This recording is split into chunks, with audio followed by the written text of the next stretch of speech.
Evening வந்ததுமே நைனி வந்து ஒரு ஷாக்கிங்கான நியூஸ் வச்சுருந்தாங்க. என்னென்னு பார்த்தீங்க அப்படின்னா, மம்மி இந்த மாதிரி கம்மல் மிஸ் பண்ணிட்டு வந்துட்டேன் மம்மி அப்படின்னாங்க. சரி பர்த்டே வர பொண்ணை திட்ட வேண்டாம் அப்படின்னு சொல்லிட்டு கூட்டிகிட்டு போய் அவங்களுக்கு ஒரு கம்மல் எடுத்து கொடுத்து வந்தாச்சு.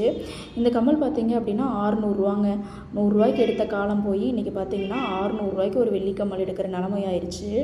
அதுக்கப்புறம் கம்மல் எடுத்துகிட்டு சரி நைனிக்கு வந்து எதாவது கிஃப்ட் பண்ணலாம் அப்படின்ட்டு யோசிச்சுட்டு இருந்தோம். சரின்ட்டு நைனி பார்த்திங்க அப்படின்னா ரொம்ப நாள் சைக்கிள் கேட்டே இருந்தாங்க. ஸோ அதனால் இன்றைக்கி சைக்கிளே எடுத்து கொடுத்துடலாம் அப்படின்ட்டு. இது வந்து கோவில்பாளையம் தான். இதுக்கு முன்னாடி நாங்கள் வந்துட்டு நைனி சின்ன பிள்ளையாக இருக்கும்போது வந்து எடுத்திருக்கோம். ரொம்ப சின்ன கடையாக இருக்கும். இப்போ பார்த்திங்கன்னா நல்ல பெரிய கடையாயிருச்சு. அதுக்கப்புறம் வீட்டுக்கு உருட்டிட்டு வர்றதுக்குள்ளேயே பார்த்திங்கன்னா மணி 10 ஆயிடுச்சு. நல்ல வேலை போகிறதுக்குள்ளேயே பார்த்திங்க அப்படின்னா இட்லி செஞ்சுட்டு முட்டை குழம்பு வச்சுட்டு போயிருந்தேன். அதனால் வந்த உடனே பார்த்திங்கன்னா ஃபுல் டயர்டு. அப்படியே சாப்பிட்டாச்சு. இது வந்து நைனியோட 10th பர்த்டே. எனக்கு வந்து அவங்கள ரொம்ப ஒரு ஸ்பெஷல்னே சொல்லலாம். சொல்லப்போனால் வந்து பார்த்திங்கன்னா அவங்க தான் எனக்கு ஒரு அம்மா மாதிரியேன்னு. நெக்ஸ்ட் வீடியோவில் பார்ப்போம். Tata bye bye.